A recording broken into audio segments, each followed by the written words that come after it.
Hello good morning दोस्तों।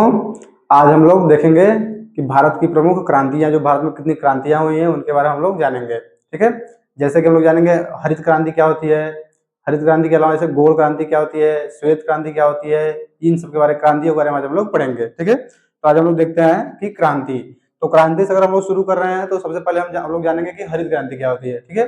इसकी शुरुआत कब हुई, किसने की, कहाँ से ये मतलब शुरू हुआ, तो इसके बारे में अगर हम लोग जानना चाहें तो हरित क्रांति की शुरुआत सर्वप्रथम अमेरिका के एक वैज्ञानिक हैं, नॉर्मन अर्नेस्ट बोरलॉग। इसका हम यहाँ पे नाम लिख देते हैं, इनका नॉर्मन, यहाँ पे नाम लिख लीजिए नॉर्मन अर्नेस्ट बोरलॉग, यहाँ पे लिख लीजिए बोरलॉग। ठीक है। ये इनका क्या है, नाम है, जो कि ये अमेरिका के रहने वाले हैं। ठीक है, अमेरिका, ये अमेरिका के रहने वाले निवासी थे, लेकिन इनका कार्य जो मतलब ये जहाँ पे शोध करते थे, शोध इनका कहाँ होता था, तो शोध इनका मैक्सिको में होता था। मैक्सिको एक मतलब देश है, तो ये अपना इनका कार्य क्षेत्र क्या है, कार्य क्षेत्र, इसको आप लोग लिख सकते हैं कार्य क्षेत्र। ठीक है, ये कार्य क्षेत्र का कहाँ था, तो मैक्सिको। ठीक है। तो ये अगर हम लोग देखना चाहें कि नॉर्मन अर्नेस्ट बोरलॉग जो थे, ये सर्वप्रथम किस बीज का मतलब कौन सी, जैसे कौन सी फसल का बीज है, या ये मतलब इनको कौन सी बीज का मतलब सबसे पहले जो उन्नत बीज थी उसका किसका विकास हुआ था, तो सबसे पहले जो था ये गेहूं की किस्म, ये गेहूं की किस्म का विकास सबसे पहले किए थे। ठीक है, गेहूं की किस्म का विकास ये सबसे पहले कहाँ कहाँ पे मतलब उपजाया गया था, तो सबसे पहले ये अमेरिका में उपजाया गया था। फिर खोज कहाँ की गई थी, तो मैक्सिको में, तो ये पहले मैक्सिको में उपजाया गया, उसके बाद पाकिस्तान, भारत और ये सब मतलब देशों में उपजाया गया था। ठीक है। इसको देखिए भारत में कब लाया गया था, भारत में इसको लाया गया था, भारत में लाया गया था 1966 या 1967 के बीच में। ठीक है, इस टाइम पे इसको भारत में लाया गया 1966 यानी 1966 से 1967 के बीच में। ठीक है। अगर पूछा जाए कि भारत में हरित क्रांति, यहाँ पर हम लिखते हैं हरित क्रांति ना, ये हरित क्रांति के बारे में बता रहे हैं। ठीक है, हरित क्रांति। अगर पूछे कि भारत में हरित क्रांति के जनक कौन है, ठीक है, ये हमारी हो गई हरित क्रांति। अगर पूछे भारत में हरित क्रांति के जनक कौन है, तो अगर हम लोग देखना चाहे भारत में हरित क्रांति के जनक है एम एस स्वामीनाथन। ठीक है, इनका नाम है एम, ये डॉक्टर की उपाधि मिली थी ना, तो इनको डॉक्टर बोलते हैं, डॉक्टर एम एस स्वामीनाथन। ठीक है, स्वामीनाथन, ये क्या थे, ये भारत में जो हरित क्रांति, इसके हरित क्रांति के जनक थे। हरित क्रांति के जनक मतलब क्या हुआ, ये हरित क्रांति में होता क्या है, हरित क्रांति में उन्नत किस्म के बीजों को खेतों में मतलब लगाया जाता है, जिससे कि बढ़िया फसल की उपज हो। जैसे हमारा जो हरित क्रांति थी, जब ये शुरू की गई थी 1966-67 में, तो उस टाइम पे हमारी कहाँ कहाँ पे ये मतलब भारत में कहाँ कहाँ शुरू किया गया था, तो भारत में ये बहुत ज्यादा क्षेत्रों में मतलब इसका विकास नहीं हो पाया था। क्यों, क्योंकि वहां पे जो हमारा मतलब कुछ ऐसा हिस्सा था कि जहाँ पे खेत छोटे छोटे हुआ करते थे, और यहाँ कुछ मतलब ऐसा हमारा हिस्सा है, जैसे पंजाब वाला हिस्सा हो गया, पंजाब, हरियाणा। ठीक है, ये पंजाब, हरियाणा, और जैसे हम लेना चाहें हमारा पश्चिमी उत्तर प्रदेश, पश्चिमी यूपी। ठीक है, तो ये वाला जो हमारा हिस्सा हो गया हरियाणा, पंजाब और पश्चिमी उत्तर प्रदेश, इसमें हमारा सबसे पहले क्या किया गया था कि ये जो हमारे गेहूं यानी कि हरित क्रांति की शुरुआत यहीं पे की गई थी। ठीक है, ये देखिए यहाँ से कब तक चली थी, तो यहाँ से चली थी 1981 तक। ठीक है, ये हमारा हो गया प्रथम चरण, हरित क्रांति का प्रथम चरण, प्रथम चरण। ठीक है, ये हमारा हो गया हरित क्रांति का प्रथम चरण। कब से कब तक हुआ था, तो 1966-67 से लेकर 1981 तक। अगर हम लोग पूछे कि द्वितीय चरण कब हुआ, तो द्वितीय चरण में हमारा देखेंगे कि द्वितीय चरण हमारा हुआ था, यहाँ लिख देते हैं द्वितीय चरण ना, ये हमारा हुआ था 1981 से लेकर 1995 तक। ठीक है, ये हमारा हो गया है द्वितीय चरण। द्वितीय चरण में हमारा क्या हुआ था कि ये देखिए पहले चरण में हमारा क्या हुआ, गेहूं विकसित हुआ।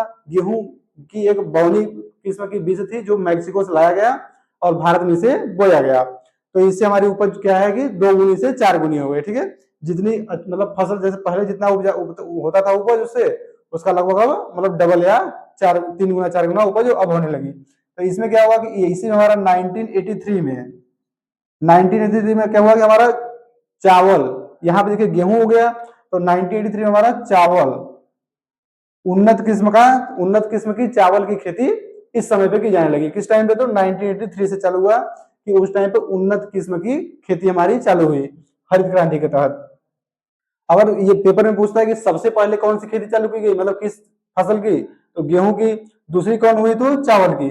इसके बाद धीरे धीरे करके सभी मतलब फसलें विकसित होती गई, चावल के बाद गेहूं के बाद चावल, चावल के बाद ज्वार बाजरा मक्का, ये सब मतलब विकसित किए गए और वहां पे उन्नत किस्म की बीजों का इस्तेमाल किया गया इन सबको उगाने के लिए। अगर हम इसमें और जानना चाहें तो ये मतलब हरित क्रांति के तहत हम लोग देखना चाहें तो हरित क्रांति से हमारे कुछ फायदे भी हुए और कुछ नुकसान भी हुए। फायदे क्या हुए? फायदे हुए कि जो हमारी मतलब भूखमरी थी, जो भारत में भूखमरी थी या खाने की वहां पे मतलब खाद्यान्यों की कमी थी, तो खाद्यान्यों की कमी को ये क्या किया कि हरित क्रांति द्वारा इसको पूरा किया गया। हरित क्रांति से हमारी उत्पादन बढ़ा, उत्पादन बढ़ने से क्या हुआ कि उत्पादन बढ़ा तो सभी लोगों तक अनाज पहुंच सका। लेकिन इससे कुछ विषमता भी पैदा हुई। विषमता क्या पैदा हुई कि जैसे ये देखिए जो हमारी हरित क्रांति थी ये शुरू में बस खाली 3 राज्यों में है, जैसे कि पंजाब, हरियाणा और हमारे पश्चिमी उत्तर प्रदेश वाले क्षेत्र में ही केवल विकसित हुई। तो क्या हुआ कि अन्य क्षेत्रों में इसकी मतलब कमी हुई। लेकिन जब क्या हुआ दूसरे चरण में अन्य क्षेत्रों में, जैसे कि हमारा नीचे वाला भाग आ जाएंगे, दक्षिण भारत का भाग या पूर्वोत्तर वाले भाग में या और राज्य जो है इसके अलावा इन तीनों के, उन सब राज्यों में क्या हुआ कि वहां पे खाद्यान्न की कमी हुई और यहाँ पे अधिकता थी, तो यहाँ से फिर पहुंचाया गया। तो फिर ये तो एक मान लीजिए कमी हुई, लेकिन क्या हुआ कि बाद में इससे कुछ मतलब और सारी कमियां हुई। जैसे कि इसके द्वारा हमारा क्या हुआ कि इसके द्वारा हम लोग क्या करते थे कि उर्वरक का इस्तेमाल इसमें करते थे, फर्टिलाइजर जिसको बोलते हैं। और इसमें फर्टिलाइजर का इस्तेमाल करने से क्या होता था कि हमारी जो मृदा होती है, मृदा की उर्वरता जो होती है, उपज जो होती है, वो उपज में कमी आती है। ठीक है, तो ये हमारी मृदा की उर्वरता कम उससे हुई। हम लोग क्या किए कि इसकी उपज के लिए जो हमारा उन्नत किस्म का बीज लाया गया उसकी उपज के लिए क्या किया कि हम लोग पानी, जो हमारा पानी था उसकी मात्रा उसमें ज्यादा लगती थी। तो पानी ज्यादा लगता था तो उसको हम लोग कहां से निकालते थे, तो नीचे जो हमारी पृथ्वी के अंदर जो जल रखा गया उसको हम भौम जल बोलते हैं या भूमिगत जल, उसको हम लोग निकाल के क्या करते थे, खेतों की सिंचाई करते थे। तो हमारे भूमि की जल में क्या हुई, कमी हुई। ठीक है, तो इससे हमारा बहुत मतलब हानि भी हुआ और बहुत फायदा। फायदा तो यही हुआ कि बस जो खाद्यान्न पूर्ति थी वो पूर्ति हो गई। कमी क्या हुई, इससे और सारे फायदे हुए कि जब हमारी कृषि अच्छी हुई तो कृषि अच्छी होने के कारण उसके आवागमन के लिए सड़कों का निर्माण हुआ, मतलब उसको एक जगह से दूसरे जगह लाने के लिए, मंडियों तक पहुंचाने के लिए। तो हमारा क्या हुआ, सड़कों का निर्माण हुआ, वाहन अच्छे तरीके के बनाए गए तो वाहन का निर्माण हुआ। तो इससे हमारे कुछ फायदा हुए और कुछ हानियां हुई। तो फायदे आप लोग समझे, और हानियों में इसका सभी जगह उपज न हो पाना एक कमी ये हो गई। उर्वरक का इस्तेमाल करने से क्या होता था कि हमारे खेतों की जो मृदा होती थी उसकी उपज क्या होती थी, कम हो जाती थी। और इससे अगर और हम लोग देखना चाहें कि जो हमारी भूमिगत जल थी, सिंचाई पानी इससे ज्यादा इस्तेमाल होता था, तो सिंचाई में पानी ज्यादा इस्तेमाल होने के कारण कि भूमिगत जल की मात्रा में भी कमी आई। और अगर हम लोग देखना चाहें तो इससे क्या हुआ कि हम लोग जो संकर बीज हमारे पास उत्पन्न, जो उन्नत किस्म की बीजें उत्पन्न, जैसे चावल का हुआ, गेहूं का हुआ, तो इन सब का तो हमारे पास उन्नत किस्म की बीजें आ गई। तो हम लोग क्या किए कि इसकी ज्यादा उपज होने के कारण सब लोग इसी को मतलब खेत में लगाने लगे। तो इसको सबसे ज्यादा खेत में लगाने के कारण हमारे पास अन्य जो खेती है, मतलब अन्य जो फसल है, जैसे तिलहन हो गया, अरहर मतलब दाल की खेती हो गई, तिलहन की खेती हो गई, मोटे अनाज जैसे ज्वार बाजरा की खेती हो गई।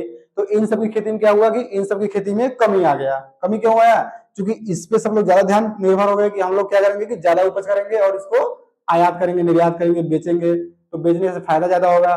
तो कम उपज वाली खेती को सब लोग करने से मतलब मना कर दिया और ज्यादा वाली खेती को करने लगे। तो इससे क्या हुआ कि हमारे यहाँ तिलहन की कमी हो गई, दलहन की कमी हो गई, मोटे अनाजों की कमी हो गई।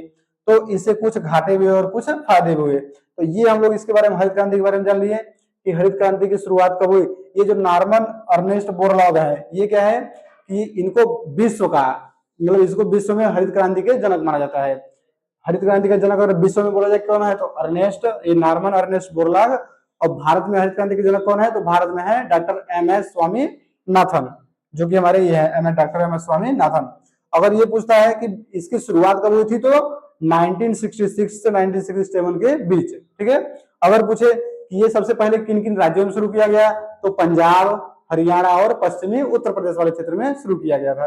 ठीक है, तो ये हमारा एक हो गया स्ट्रक्चर। और हमारा अगर प्रथम चरण कब इसका शुरू हुआ था, तो प्रथम चरण हुआ था 1996 से 1967 की, यहाँ से चालू होकर 1991 तक, मतलब 1981 तक गया था। और दूसरा चरण हमारा चालू हुआ था 1981 से लेकर 1995 तक। अगर पूछे कि उन्नत किस्म का चावल हमारे मतलब भारत में कब पहली बार बोया गया या कब लाया गया इसको मतलब उपजाने के लिए, तो ये लाया गया था 1983 यानी 1983 में। ठीक है, तो ये हमारा हो गया पूरा एक मतलब हरित क्रांति की शुरुआत कैसे हुई, कब हुई, इससे आप लोग हानि देख लिए और लाभ देख लिए। ठीक है, तो ये हमारी हो गई हरित क्रांति। हरित क्रांति ठीक इसके लिए, ये तो आप लोग जानते हैं कि बता रहे हैं गेहूं चावल के बारे में, तो कृषि के बारे में। ठीक है, तो ये हमारा हो गया हरित क्रांति। फिर अब हम लोग देखेंगे भारत की कुछ और क्रांतियां। कुछ और क्रांति हम लोग कौन कौन देख सकते हैं, जैसे हमारे पास है गोल क्रांति, पीली क्रांति, लाल क्रांति, मत ये भूरी क्रांति, मतलब इन सब क्रांतियों के बारे में हम लोग एक एक करके देखते हैं कौन सी क्रांति कब हुई। तो हम लोग देखते हैं कि ये मिटाते हैं और यहाँ पे लिख देते हैं कुछ अन्य क्रांतियां, कुछ अन्य महत्वपूर्ण,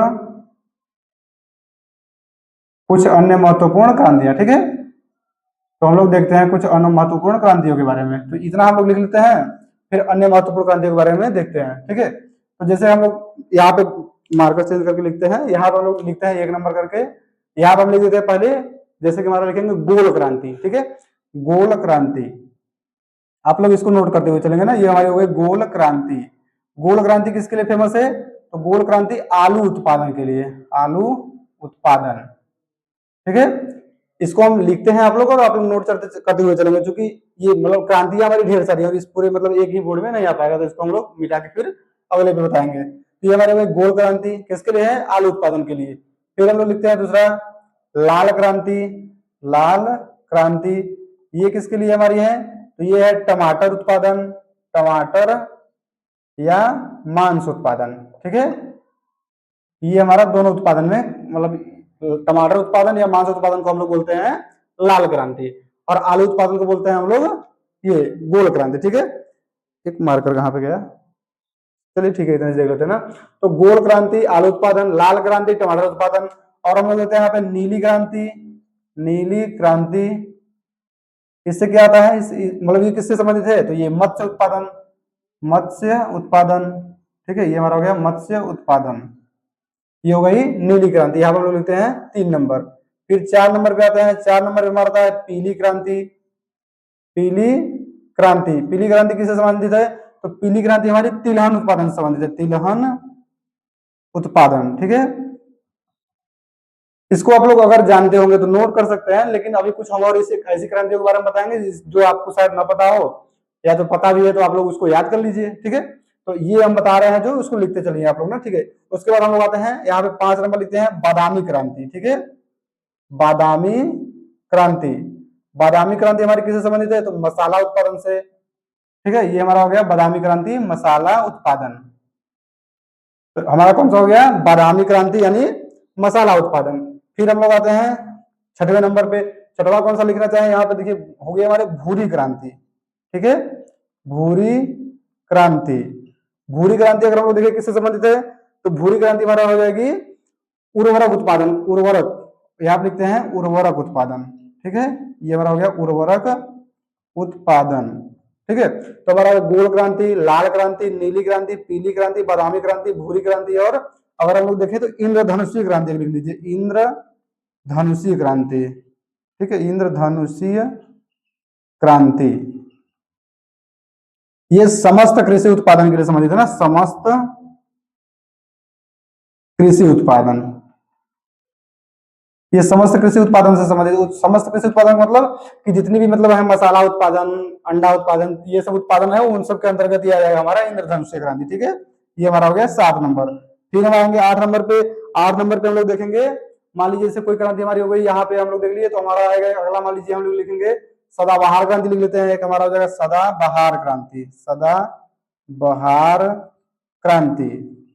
सदाबहार क्रांति में हम लोग देखेंगे ये किससे संबंधित है हमारा, तो सदाबहार क्रांति हो जाएगा हमारा, सदाबहार क्रांति जैविक उत्पादन से संबंधित है, जैविक उत्पादन, ठीक है। यहाँ पे लिखेंगे जैविक, ये जैविक क्या होता है, जैविक उत्पादन जैसे हमारा फर्टिलाइजर होता है, जैविक उत्पादन, जैविक उत्पादन में जैसे फर्टिलाइजर हो गया, जैसे कि उर्वरक यहाँ पे लिखे ना, तो उर्वरक जैविक वैसे ही लगभग होता है ना, तो भूरी क्रांति हमारा उर्वरक से संबंधित है और सदाबहार क्रांति जैविक उत्पादन से संबंधित है, ठीक है। तो इसको आप लोग नोट करते हुए चलेंगे, आप लोग बोले हैं। तो हमारी हो गई गोल क्रांति आलू उत्पादन, लाल क्रांति टमाटर उत्पादन या मांस उत्पादन, नीली क्रांति मत्स्य उत्पादन से संबंधित है, पीली क्रांति तिलहन उत्पादन, बादामी क्रांति मत्स्य उत्पादन ये मसाला उत्पादन, भूरी क्रांति उर्वरक उत्पादन, इंद्रधनुषीय क्रांति समस्त कृषि उत्पादन, सदाबहार क्रांति जैविक उत्पादन, ठीक है। इसको आप लोग नोट करते हुए चलेंगे, फिर हम आगे बताएंगे अगला, मतलब अगला हमारा यहाँ 8 तक हुआ, फिर हम आते हैं अगले पे, आप लोग नीचे से नोट करते हुए चलिए, ठीक है।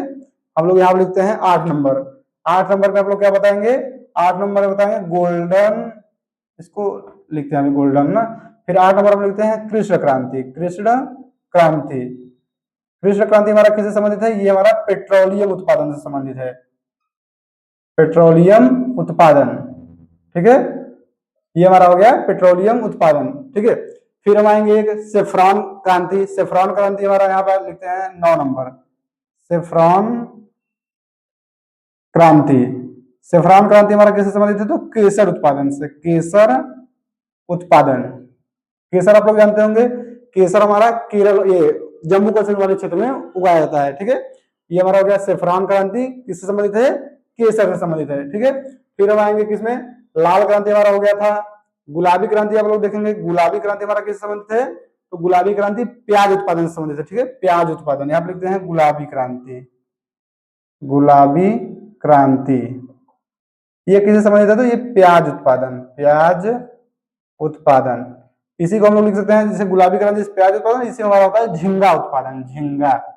झींगा आप लोग जानते होंगे। ठीक है, झींगा उत्पादन, झींगा क्या होता है? वो जो मतलब पानी में पाए थे ना, छोटे छोटे रहते हैं झींगा, वो मतलब ऐसे, तो वो हमारा हो गया झींगा उत्पादन। किससे संबंधित है? तो गुलाबी क्रांति से। तो हमारे कितने हो गए अभी तक? 10। 10 के बाद हम आते हैं यहाँ पे 11 नंबर लिखते हैं रजत क्रांति। रजत क्रांति, हमारा रजत क्रांति में क्या आएगा? तो यहाँ पे आ जाएगा अंडा उत्पादन। रजत क्रांति में आएगा अंडा उत्पादन। ठीक है, ये हमारा हो गया 11 नंबर। फिर हम लेते हैं 12 नंबर, अंडा उत्पादन हो गया। फिर हम आएंगे, एक हमारा है अमृत क्रांति। अमृत क्रांति में क्या होता है? नदी जोड़ो परियोजना इसमें आती है, अमृत क्रांति। अमृत क्रांति इससे कौन सा संबंधित है? तो इससे हमारा संबंधित है नदी जोड़ो परियोजना, नदी जोड़ो परियोजना। इसको आप लोग क्या करेंगे कि नोट कर लेंगे, और ये याद करने में इतने क्रांति तो आप लोग शायद जानते होंगे अच्छी तरह से, आप लोगों को शायद पता हो या ना पता हो, तो ये आप लोगों को पता होगा। कुछ ऐसी क्रांतियां हैं जो आप लोग नहीं जानते होंगे, तो उसके बारे में हम लोग बताते हैं, तो उसके बारे में जानेंगे तो उसको आप लोग क्या करेंगे कि याद कर लेंगे, तो वो आपके लिए ज्यादा मतलब लाभदायक हो सकता है। ठीक है, तो हम लोग अगला लिखते हैं 13 नंबर। 13 नंबर में आएंगे गोल्डन, गोल्डन फाइबर, फाइबर। ठीक है, गोल्डन फाइबर क्रांति। गोल्डन फाइबर क्रांति हमारी किससे संबंधित है? तो ये हमारा जूट उत्पादन से संबंधित है, जूट उत्पादन। ठीक है, इसके बाद आते हैं हम लोग 14 नंबर पे, हमारा है एक सिल्वर फाइबर क्रांति। ये हमारा किससे संबंधित है? तो ये हमारा संबंधित है कपास उत्पादन से, कपास उत्पादन। ठीक है, ये हमारा हो गया सिल्वर फाइबर क्रांति, किससे संबंधित है? कपास उत्पादन। गोल्डन फाइबर क्रांति किससे संबंधित है? तो ये हमारा है कपास उत्पादन से, हम लोग देखेंगे। और एक हमारा है हरित स्वर्ण क्रांति, हरित स्वर्ण क्रांति। ये हमारा किससे संबंधित है? तो ये हमारा है बांस उत्पादन, बांस उत्पादन। ठीक है, तो ये हमारा हो गया बांस उत्पादन, इसको हो गया 15 नंबर। ठीक है, तो ये हमारा हो गया कृषि क्रांति, पेट्रोलियम उत्पादन, सेफ्रॉन क्रांति, केसर उत्पादन, गुलाबी क्रांति, प्याज उत्पादन या झींगा उत्पादन, रजत क्रांति, अंडा उत्पादन, अमृत क्रांति, नदी जोड़ो परियोजना उत्पादन, ये नदी जोड़ो परियोजना संबंधित है अमृत क्रांति, गोल्डन फाइबर क्रांति, जूट उत्पादन, सिल्वर फाइबर क्रांति, कपास उत्पादन, और ये हमारा है हरित स्वर्ण क्रांति, बांस उत्पादन। आप लोग बांस जानते होंगे ना, जो लंबा लंबा होता है, एक मतलब बांस होता है, उसको बोलते हैं बांस क्रांति। किससे संबंधित है? तो हरित स्वर्ण क्रांति से संबंधित है। यहाँ पर हम लोग नीचे लिख देते हैं यहाँ पे ना एक 16 नंबर, अगर दिख रहा होगा तो आप लोग ध्यान दीजिएगा। ठीक है, यहाँ पे हमारा आ जाएगा ग्रीन गोल्ड क्रांति, यहाँ पर लिखते हैं ग्रीन गोल्ड क्रांति। ये ग्रीन गोल्ड क्रांति हमारा किससे संबंधित होगा?